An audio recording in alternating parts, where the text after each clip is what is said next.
Assalamualaikum warahmatullahi wabarakatuh. Alhamdulillahirabbil alamin. Allahumma shalli ala Muhammad wa ala alihi wa sahbihi wa barik wasallim ajmain. Rabbi zidna ilma wa alhiqna bisolihin wa tawafana muslimin. Amin ya Allah ya rabbal alamin. Bapak Ibu jamaah sekalian yang dirahmati Allah, baik yang mengikuti kajian secara virtual, secara online maupun yang hadir di masjid ini. Alhamdulillah kita bersyukur kepada Allah karena berkat izin dan irodahnya kita masih diberikan nikmat sehat, nikmat panjang umur oleh Allah Subhanahu wa taala.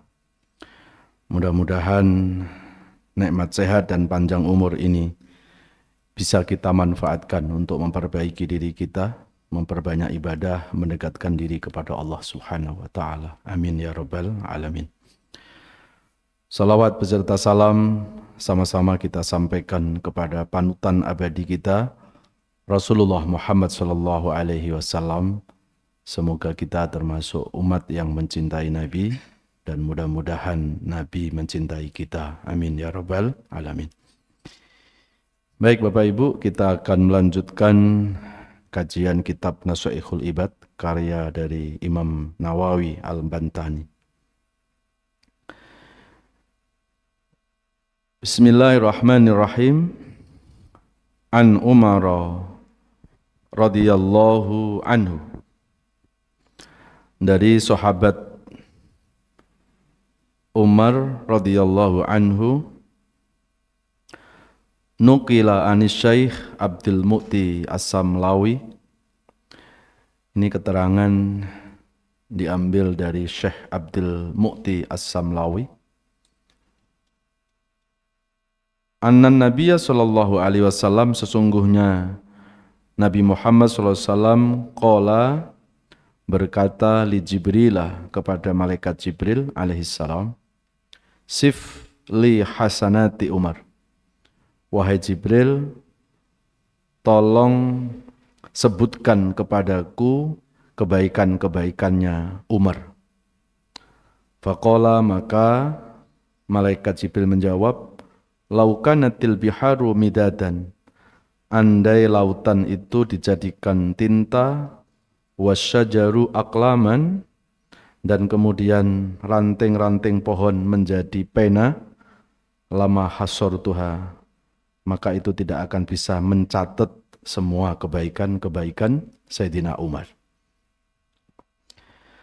Faqala, maka kemudian Rasulullah berkata lagi kepada malaikat Jibril, sifli hasanati Abi Bakrin, tolong sebutkan kepadaku tentang kebaikan-kebaikan Sayyidina Abu Bakar.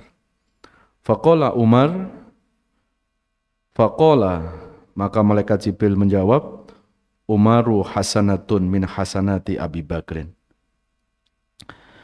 Umar adalah salah satu kebaikan dari berbagai kebaikan-kebaikannya Sayyidina Abu Bakar. Bapak Ibu jamaah sekalian yang dirahmati Allah, Sayyidina Abu Bakar dan Sayyidina Umar itu adalah salah satu di antara sahabat Rasulullah yang disebut mustaqotun ilal jannah.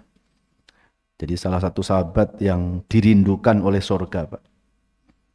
Kalau kita kan rindu mau masuk surga, kan? Tapi kalau Sayyidina Umar sama Sayyidina Abu Bakar, itu surganya yang rindu, kepengen dimasuki oleh keduanya. Ini menunjukkan betapa iman Sayyidina Abu Bakar, iman Sayyidina Umar ini bukan iman KW ya, bukan iman KW. Ya, ini iman yang benar-benar sesungguhnya beriman ya. Rasulullah pernah bertanya kepada malaikat Jibril, tolong sebutkan kepadaku tentang kebaikannya sahabat Umar. Lalu malaikat Jibril menjawab, andai air lautan ini menjadi tinta, lalu ranting pohon menjadi pena untuk menulis kebaikan-kebaikan Umar, itu sampai habis nggak akan bisa itu menulis kebaikan Sayyidina Umar. Ya, kita bisa lihat sebelum Sayyidina Umar, Pak, mendapat hidayah, Sayyidina Umar ini adalah orang yang sangat-sangat membenci Islam. Bahkan Rasulullah itu akan menjadi target manusia atau orang yang akan dibunuh oleh Sayyidina Umar. Ya. Nah, ketika Sayyidina Umar mendapat hidayah dari Allah, maka di sanalah Allah memberikan kebaikan-kebaikan kepada Sayyidina Umar. Ya. Nah, ini menjadi catatan atau pelajaran buat kita, Pak. Kita tidak boleh menjelek-jelekkan orang, ya, walaupun jelek, ya. Kalaupun kita membenci seseorang, itu bukan membenci orangnya, tapi membenci kelakuannya. Dan kelakuan itu kan bisa berubah, ya. Kalaulah hari ini orang ini jelek, orang ini berbuat dosa, ya hari ini belum tentu hari esok. Siapa yang tahu hari esok, Pak? Jangankan hari esok, Pak. Setelah pengajian ini, apa yang terjadi pada diri kita aja nggak tahu. Ya, kalaulah hari ini ada orang berbuat dosa, berbuat salah, ya dulu kita juga sama. Sekarang ini kita senang ke masjid, senang ikut kajian, kan sekarang, Pak. Coba 20 tahun yang lalu, 30 tahun yang lalu, marib-marib gini kita ada di mana? Nah, kalau hari ini ada teman-teman kita yang belum mau ke masjid, susah diajak ke masjid, susah untuk ngaji, ya kan dulu kita juga seperti itu. Lalu hari ini kita jelek-jelekkan dia, kan sama dengan kita menjelek-jelekkan diri kita sesungguhnya. Ya, fala tuzakku anfusakum wa huwa a'lamu bimanittaqo. Jangan pernah kita itu merasa lebih baik dari orang lain. Karena sejatinya yang tahu diri kita itu hanya Allah Subhanahu wa taala. Jangankan kita menilai-nilai orang lain, menjelek-jelekkan orang lain, kita aja nggak tahu loh, Pak, nilai diri kita di hadapan Allah. Ya, karena hak menilai haknya siapa, Pak? Hak menilai itu haknya Allah, bukan haknya manusia. Makanya ketika hari ini ada orang kok senang menilai-nilai orang lain, orang itu telah magang jadi Tuhan itu, Pak. Ya, orang itu telah menjadi Tuhan buat orang lain, karena hak menilai haknya Allah, lalu kita ikut menilai gitu kan. Padahal jangankan menilai orang lain, kita aja nggak tahu menilai diri kita. Apakah diri kita sudah baik? Belum tahu. Kita ini baru apa ya? Baru mengaku jadi orang baik. Apakah kita sudah diakui kebaikan kita di hadapan Allah? Belum tahu. Ya, kita tuh baru ngaku jadi hamba Allah, jadi umatnya Rasulullah, kan gitu kan. Tapi apakah Allah itu sudah mengakui kita bahwa kita sebagai hambanya? Belum tahu, Pak. Kita sekarang ngaku sebagai umat Rasulullah, ya ngaku. Tapi apakah Rasulullah pasti mengakui kita sebagai umatnya? Belum tahu juga. Ya. Maka dari kisah Sayyidina Umar ini kita bisa mengambil ibroh. Ya. Sayyidina Umar itu dulu pernah mengubur anaknya hidup-hidup sebelum dapat hidayah, sebelum masuk Islam. Tapi begitu sudah dapat hidayah, Sayyidina Umar menjadi pecinta Islam dan menjadi pembela Rasulullah SAW. Ketika Umar itu sudah masuk Islam, Pak, ya, langsung beliau naik di atas gunung, ya, di atas gunung yang paling tinggi di Mekah. Lalu di sana dia langsung teriak sekeras-kerasnya, siapa mulai hari ini yang ganggu Muhammad, hadapi aku Umar. Semua orang nggak ada yang berani, Pak. Ya, begitulah kecintaan Sayyidina Umar kepada Rasulullah, kepada Islam setelah sudah mendapat hidayah. Ya, innal huda hudallah yahdi may yasha. Sesungguhnya hidayah itu milik Allah. Kita nggak tahu, Pak. Kita nggak tahu kapan orang itu mendapat hidayah. Dan kita juga nggak tahu kapan hidayah itu diambil dari diri kita, apalagi hidayah itu diambil dari diri orang lain. Wallahu a'lam. Ya. Kemudian yang berikutnya, faqala sifli hasanati Abi Bakar. Kemudian Rasulullah bertanya lagi kepada malaikat Jibril, wahai Jibril, tolong sebutkan kebaikan-kebaikan dari Sayyidina Abu Bakar. Faqala Umaru hasanatun min hasanati Abu Bakar. Lalu malaikat Jibril menjawab, kebaikannya Umar itu salah satu dari kebaikan dari berbagai kebaikannya Sayyidina Abu Bakar. Jadi kalau Sayyidina Umar udah kayak begitu, gimana Sayyidina Abu Bakar, Pak? Kalau Sayyidina Umar, andai air laut itu jadi tinta, lalu ranting pohon itu jadi pena untuk menulis kebaikan Sayyidina Umar, itu nggak akan sanggup untuk menulis semua kebaikan Sayyidina Umar. Lalu Sayyidina Abu Bakar dikatakan oleh malaikat Jibril, kebaikan Umar itu hanya satu kebaikan dari berbagai kebaikan-kebaikan Sayyidina Abu Bakar. Ya, inilah dua sahabat ya yang dicintai oleh Rasulullah Shallallahu Alaihi Wasallam. Nah, apa yang menjadikan Sayyidina Umar dan Sayyidina Abu Bakar itu mendapat apresiasi ya, mendapat penghormatan dari Allah dan Rasulnya, yang membuat Sayyidina Umar dan Abu Bakar mendapatkan penghormatan, kemuliaan dari Allah dan Rasulnya adalah iman dan amal solehnya. Maka ketika hari ini kita berharap agar kita itu dimuliakan oleh Allah, dicintai oleh Allah, maka muliakanlah diri ini dengan iman dan amal soleh. Ya. Al-iman asasuddin. Iman itu adalah pondasi dalam beragama. Kemudian amal soleh itu adalah sebuah investasi manusia untuk menuju kebahagiaan fid-daroin, dalam kehidupan dunia dan dalam kehidupan akhirat. Maka amal soleh itu lebih dari harta benda. Amal soleh itu lebih dari kekayaan. Kalau kekayaan paling berapa lama gitu ya. Ada orang paling kaya, Pak. Begitu selesai, begitu meninggal dunia, sudah habis kekayaannya. Tapi kalau hari ini kita selalu beramal soleh, ya, amal soleh itulah yang kita bawa sampai surga itu. Maka kalau saya membuka satu riwayat, Sayyidina Umar itu salah satu sahabat Rasulullah, Pak, yang sangat-sangat cinta dengan amal soleh, dengan amal kebaikan. Bahkan diriwayatkan beliau itu, Pak, sholat subuh sering dilakukan dengan wudhu isya. Jadi sholat subuh dengan wudhu isya, berarti beliau malam itu banyak begadang. Digunakan malam-malam itu ibadah kepada Allah Subhanahu wa Ta'ala. Ya.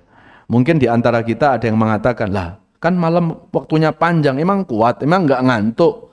Ya, buat orang yang sudah merasakan lezatnya ibadah, lezatnya amal soleh, Pak, maka waktu yang panjang akan terasa sebentar.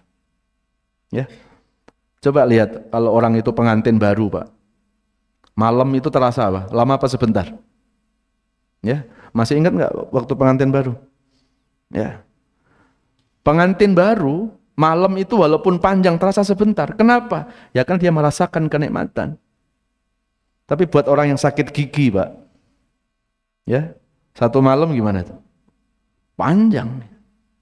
Jadi kalau Sayyidina Umar sering melakukan sholat subuh dengan wudhu isya, itu artinya malam itu digunakan untuk beribadah kepada Allah. Loh kok bisa?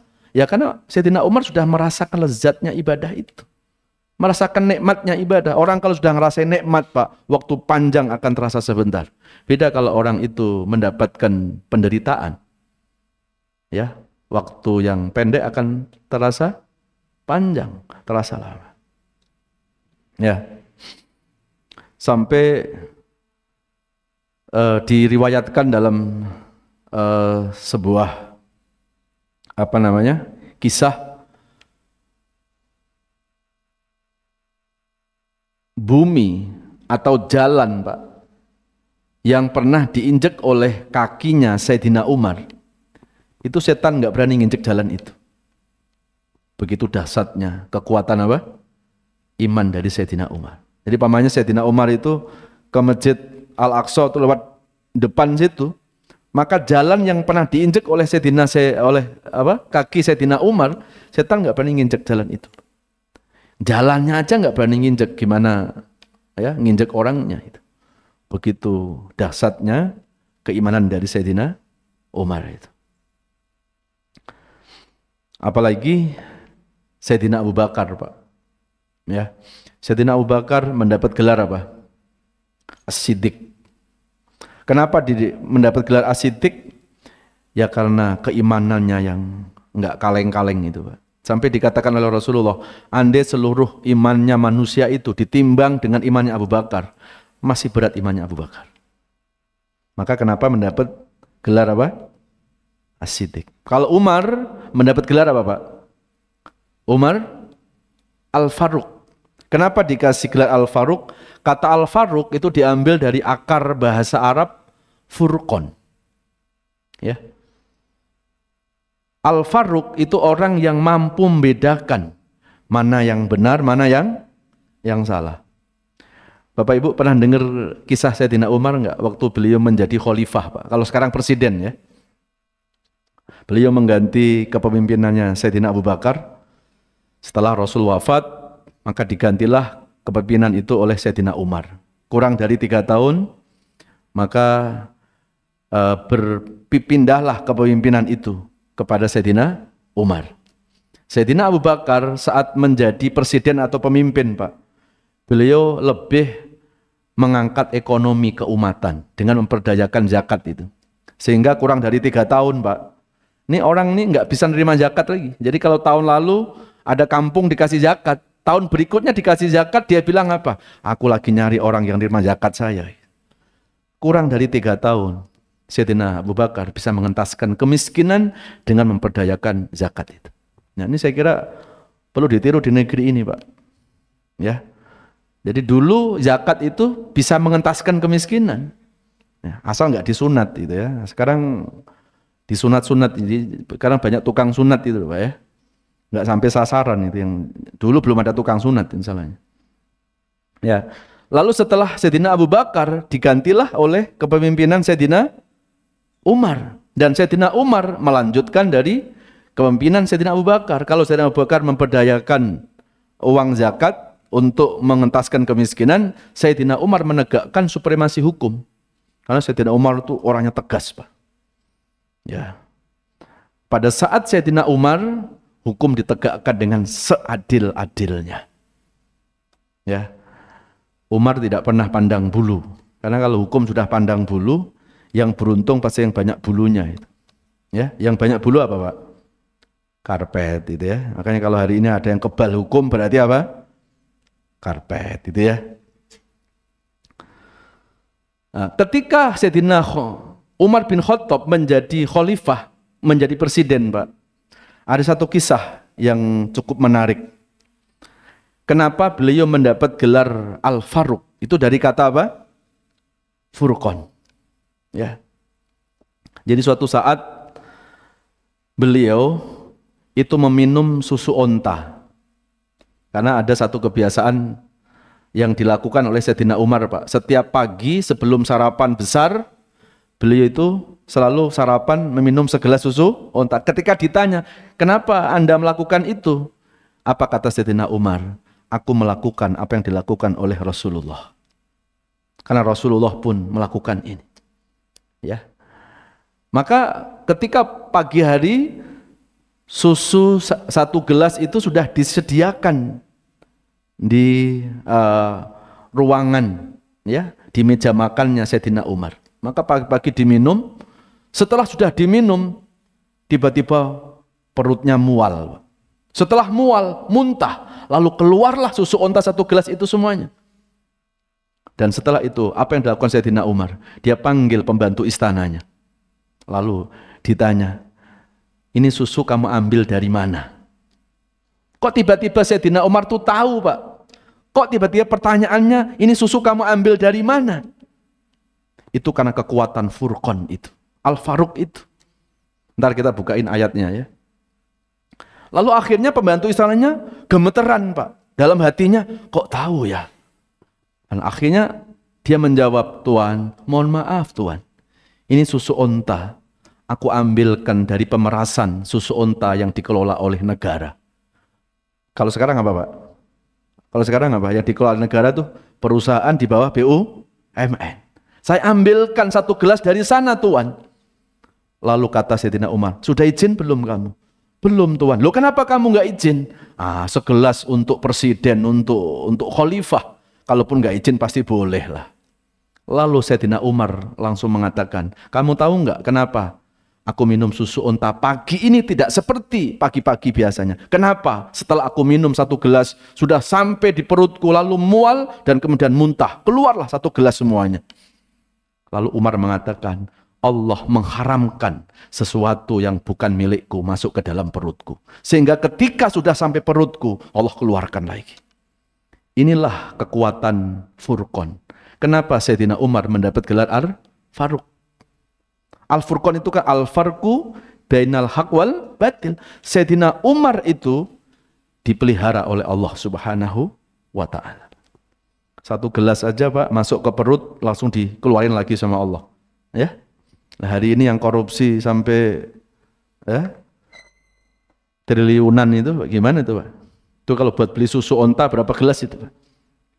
Ya, cuma sayangnya udah diminum kok nggak muntah-muntah gitu ya. Ya, inilah kisah Sayyidina Umar. Dan ini sesuai dengan firman Allah. Kalau kita buka ada dalam surat Al-Anfal ayat yang ke-29 ya. A'udzubillahi minasyaitonirrajim. Bismillahirrahmanirrahim. Ya ayyuhalladzina amanu in tattaqullaha yaj'al lakum furqana wa yukaffir ankum sayiatikum wa yaghfir lakum wallahu dzul fadlil azim. Shadaqallahul adzim. Al-Anfal surat ke-8 ayat 29. Wahai orang-orang yang beriman, in tattaqullaha yaj'al lakum furqana. Kalau kalian benar-benar bertakwa kepada Allah, yaj'al lakum furqana, maka Allah akan memberikan furqan. Nah, furqan itu Pak. Apa furqan itu? Yaitu pemisah antara hak dan yang batil. Kalau orang itu sudah diberikan furqan oleh Allah, maka orang itu akan dipelihara oleh Allah. Allah nggak rela Pak, kalau hamba yang bertakwa itu sampai terjerumus dalam perbuatan-perbuatan nista. Seperti Sayyidina Umar. Hanya cuma minum 1 gelas Pak, itu bukan rezekinya, langsung Allah keluarkan dari perutnya itu. Inilah kenapa Sayyidina Umar mendapat apa? Mendapat gelar Al-Faruq. Itu dari kata furqan itu Pak. Ya. Jamaah sekalian yang dirahmati Allah, maka pantas kalau Sayyidina Umar itu termasuk di antara 10 sahabat Nabi Pak, yang mustaqotun ilal jannah, yang dirindukan oleh surga. Ya gimana surga nggak rindu Pak? Orang makan 1 gelas ya, yang bukan rezekinya saja, ya Allah keluarkan ya, dari perutnya itu. Ya, ini menunjukkan betapa orang-orang ahli surga itu, di antara ciri-cirinya apa Pak? Orang itu mampu menjaga dari hal-hal yang diharamkan oleh Allah. Masih ingat nggak kisah Sayyidina Adam? Nabi Adam itu tadinya di dalam surga Pak. Dikeluarkan dari surga gara-gara memakan makanan yang haram kan? Ya. Wa qulna ya adamuskun anta wa zaujukal jannah wa kula minha ragadan haitsu syi'tuma wala taqrabu hadhihi syajarata fatakuna minadh dzalimin. Itu di Al-Baqarah surat kedua ayat 35. Ketika Allah katakan kepada Adam, wahai Adam dan istrimu, masuklah kamu ke dalam surga, makanlah apa saja yang ada di surga, tapi tolong jangan makan buah khuldi, karena ini makan diharamkan oleh Allah. Ternyata Nabi Adam nggak kuat Pak, akhirnya melanggar larangan Allah itu, makan dari buah khuldi. Dan setelah makan diharamkan oleh Allah, akhirnya Allah keluarkan dari surga. Ini menjadi catatan buat kita Pak. Kalau Nabi Adam yang sudah di dalam surga, gara-gara makan yang haram, dikeluarkan dari surga. Lalu bagaimana dengan kita yang kita masih di dunia, setiap hari berdoa kepengen masuk surga, tapi makanannya dari makanan korupsi, dari makanan-makanan yang dilarang oleh Allah. Berarti masuk surga nggak cukup hanya sholat saja, Pak. Masuk surga nggak cukup hanya ngaji saja. Selain sholatnya baik, ngajinya baik, ibadahnya baik, maka kita juga harus memelihara dari hal-hal yang diharamkan oleh Allah Subhanahu wa Ta'ala. Ada dua itu yang menyebabkan Nabi Adam dikeluarkan dari surga, itu satu. Yang kedua siapa? Iblis. Iblis tadinya di dalam surga. Gara-gara iblis sombong, akhirnya iblis pun dikeluarkan dari surga. Nah, ini juga menjadi pelajaran kan? Berarti ada dua hal yang perlu kita jaga. Satu, jangan makan haram. Yang kedua, jangan pernah sombong dalam hidup ini. Iblis itu dikeluarkan dari surga karena kesombongannya. Iblis divonis kafir oleh Allah, itu karena kesombongannya. Aba wastakbaro wa kana minal kafirin. Karena iblis egois, karena iblis sombong, akhirnya iblis menjadi makhluk yang kafir. Jadi kafirnya iblis itu bukan karena nggak beriman kepada Allah. Kalau iman itu dimaknai percaya, Pak, ya iblis pasti percaya dong. Kan saat itu berdialog langsung dengan Allah. Masa nggak percaya adanya Allah? Tetapi iblis sombong, disuruh sujud, ya, suruh memuliakan Nabi Adam. Dia bilang apa, Pak? Ana khairum minhu khalaqtani min nar wa khalaqtahu min tin. Aku lebih baik dari Adam. Karena kesombongannya itu, akhirnya iblis divonis kafir. Satu, Pak. Berarti kalau hari ini kita nggak mau dibilang kafir, ya jangan sombong, Pak. Ini kita dibilang kafir nggak mau, tapi sombongnya 6.000 setan itu. Ya. Dan iblis dikeluarkan dari surga itu juga karena egois, karena kesombongannya. Maka dalam hadis disebutkan, la tajidu raihal jannah, enggak bakal mencium bau harumnya surga. Ya. Jadi kalau mencium bau harumnya surga saja enggak, apalagi masuk surga. Siapa itu? Al-mutakabbir, orang yang sombong. Lalu Nabi ditanya, ya Rasulullah, atadri manil mutakabbirun? Siapa orang yang sombong itu? Maka Nabi menjawab, faqala alladzina yaruddunal haq wastiqarunasi an ghairihim. Sombong itu cirinya ada dua, Pak. Pertama, suka menolak kebenaran. Ada kebenaran yang sudah diterima, dia tolak kebenaran itu. Kenapa? Dianggapnya kebenaran itu enggak cocok dengan pemahamannya. Itu sombong tuh. Jadi kebenaran itu akan diterima kalau cocok sama pemahamannya, kalau cocok sama akalnya gitu. Kalau kebenaran itu enggak cocok dengan akal, dia tolak. Dan akhirnya cocok logi gitu. Jadi agama dipaksa-paksa harus cocok dengan akalnya. Nah sekarang ini akhirnya muncul kan JIL, Jamaah Islam Liberal. Yang sekarang ini, Pak, lagi berusaha untuk merevisi Al-Quran. Katanya ada ayat-ayat Quran yang nggak relevan lagi dengan kondisi zaman. Luar biasa, Pak. Ya, jadi nggak cuma Undang-Undang 45 yang mau direvisi, Quran mau direvisi, Pak. Dianggapnya apa? Al-Quran itu sudah nggak relevan dengan apa? Kondisi zaman sekarang. Padahal kalau ada ayat-ayat Quran, kok sepertinya nih, Pak, nggak cocok dengan pemahaman, nggak cocok dengan zaman, itu yang salah bukan Al-Qur'annya. Mungkin akal kita yang belum sampai memahaminya. Ya. Ini Allah jelaskan dalam surat Al-Ahzab, ya, surat 33 ayat yang ke-36, wa ma kana lil mu'minin wala mu'minatin idza qadallahu wa rasuluhu amran ayyakuna lahumul khiyaratu min amrihim wa may ya'sillaha wa rasulahu faqad dhalla dhalalan mubina. Tidak pantas bagi mukmin laki-laki maupun mukmin perempuan ketika Allah sudah menetapkan aturannya, lalu orang-orang beriman itu mencari pilihan lain selain ketetapan Allah itu. Jadi kalau sudah ada penjelasan dari Allah, dari Al-Quran, dari As-Sunnah, cukuplah kita mengatakan sami'na wa ata'na. Kita jalani saja, kita dengar dan kita taati saja. Ya. Jamaah sekalian yang dirahmati Allah Subhanahu wa taala. Baik, kita lanjutkan lagi. Izzud dunya bil mal. Ya. Sorry.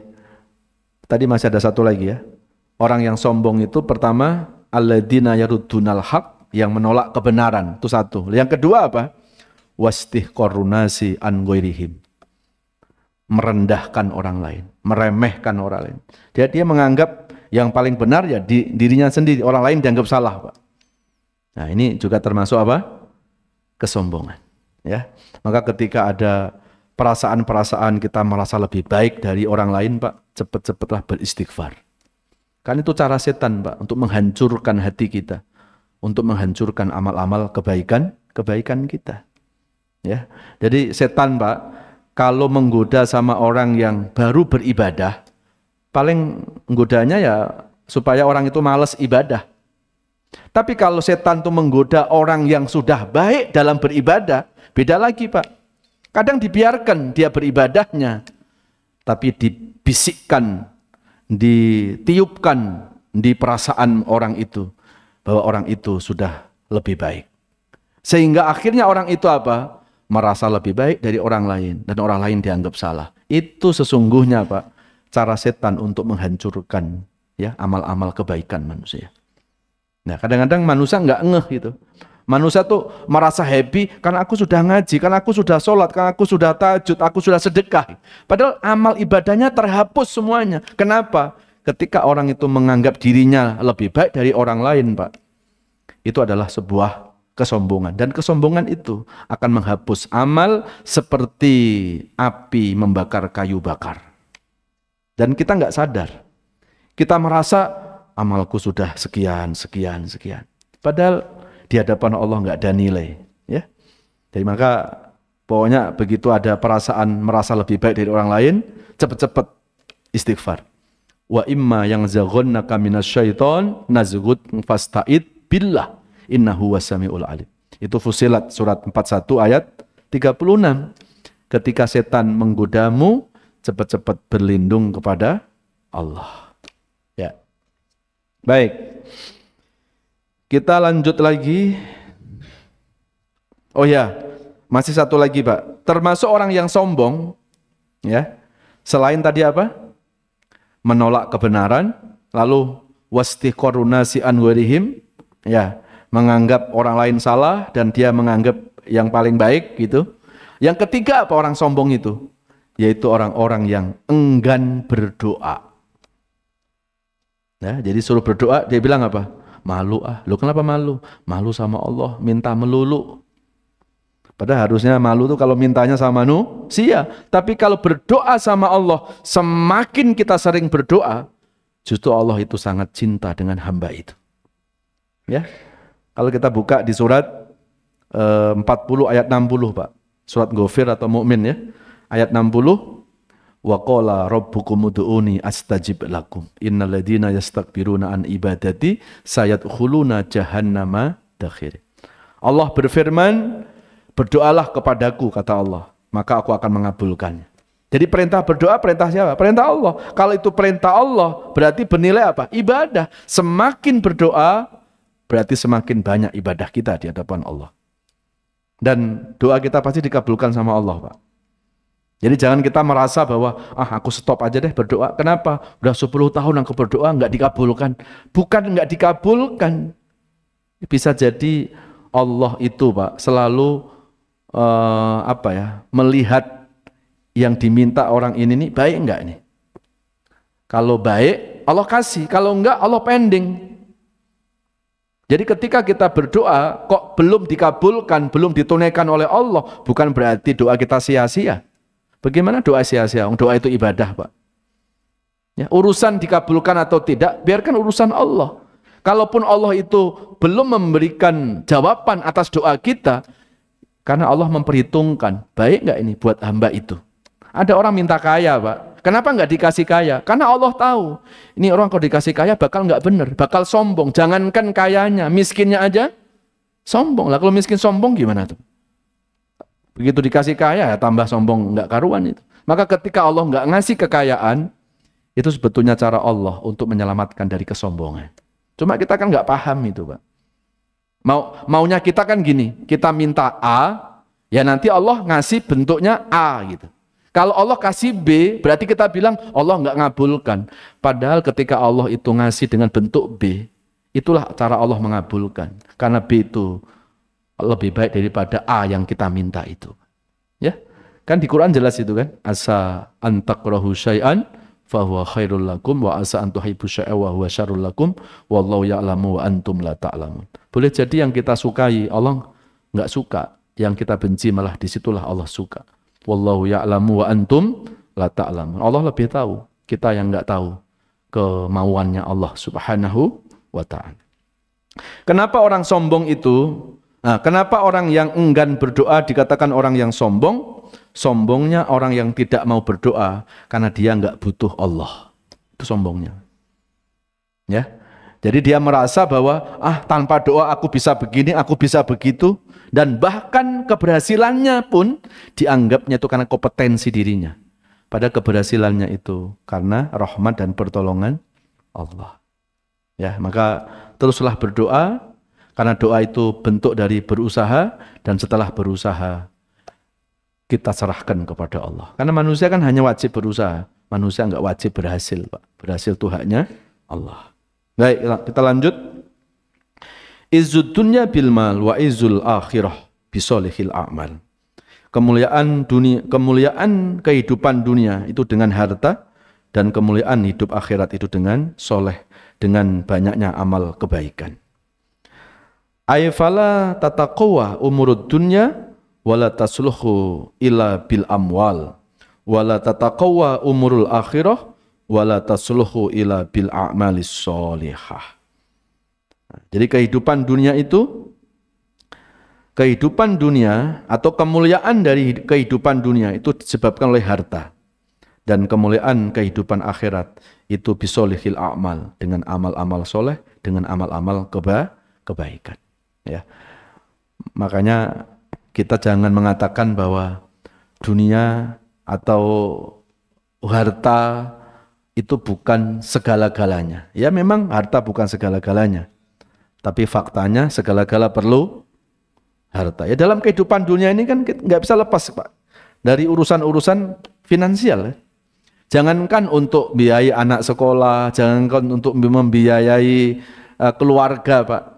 Rukun Islam yang lima itu yang satu, yang gratis nggak pakai dana cuma satu, Pak. Baca syahadat. Yang lainnya kan pakai dana semuanya itu.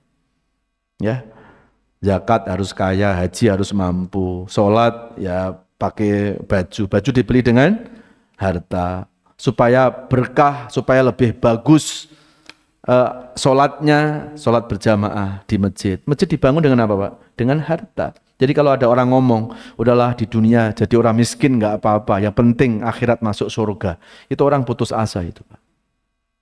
Ya, kalau dia sudah berusaha, sudah bekerja, ternyata memang Allah takdirkan rezekinya segitu-segitunya, ya sudah, mau nggak mau kita berserah. Tapi kalau berusaha belum, bekerja keras belum, main pasrah seperti itu keputusasaan.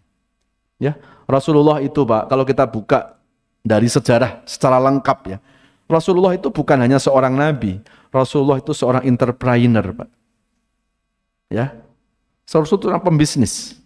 Coba kita buka sejarahnya, Pak. Rasul berbisnis mulai usia berapa? 9 tahun. 9 tahun Nabi sudah bekerja loh, Pak, gembala kambing. Sampai pada usia kenabian 40 tahun. 9 sampai 40 berarti berapa tahun? 31 tahun. Diangkat jadi nabi usia berapa? 40. Wafatnya 63 tahun. Berarti waktu Nabi menjadi pembisnis, pekerja keras, sama waktu yang Rasulullah menjadi Rasul dan Nabi, itu lebih lama Rasul menjadi pembisnis, Pak. 31 tahun, Pak. Jadi Nabi cuma 23 tahun. Ya, itu menunjukkan bahwa Rasul sendiri pun nggak pernah loh, Pak, menyepelekan urusan dunia. Karena izzud dunya bil mal wa izzul akhirah bi amalis soleh.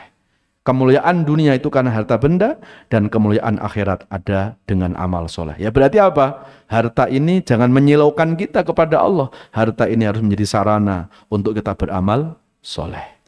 Kalau harta itu menjadi sarana beramal soleh, insya Allah harta itu, Pak, akan kita bawa saat kita kembali kepada Allah. Harta itulah yang akan menjadi cahaya penerang dalam kegelapan alam kubur kita, dan menjadi syafaat di akhirat kita nanti. Amin ya Allah ya Rabbal Alamin. Fastabiqul khairat.